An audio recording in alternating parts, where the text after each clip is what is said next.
மனுஷகுமாரனும் ஊழியம் கொள்ளும்படி வராமல் ஊழியம் செய்யவும் அநேகரை மீட்கும் பொருளாக தம்முடைய ஜீவனை கொடுக்கவும் வந்தார் என்றார்.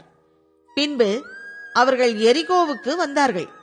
அவரும் அவருடைய சீஷர்களும் திரளான ஜனங்களும் எரிகோவை விட்டு புறப்படுகிற போது, திமேயுவின் மகனாகிய பர்திமேயு என்கிற ஒரு குருடன் வழி அருகே உட்கார்ந்து பிச்சை கேட்டுக் கொண்டிருந்தான்.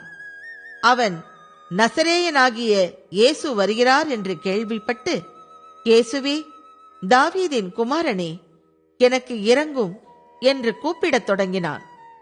அவன் பேசாதிருக்கும்படி அநேகர் அவனை அதட்டினார்கள்.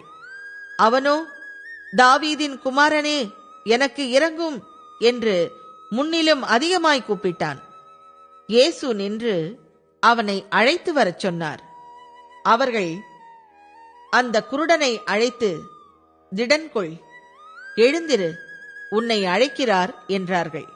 உடனே அவன் தன் மேல் வஸ்திரத்தை எறிந்துவிட்டு எழுந்து இயேசுவினிடத்தில் வந்தான். இயேசு அவனை நோக்கி, நான் உனக்கு என்ன செய்ய வேண்டும் என்றிருக்கிறாய் என்றார்.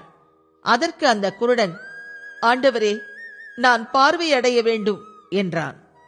இயேசு அவனை நோக்கி, நீ போகலாம், உன் விசுவாசம் உன்னை இரட்சித்தது என்றார். உடனே அவன் பார்வை அடைந்து வழியிலே இயேசுவுக்கு பின் சென்றான்.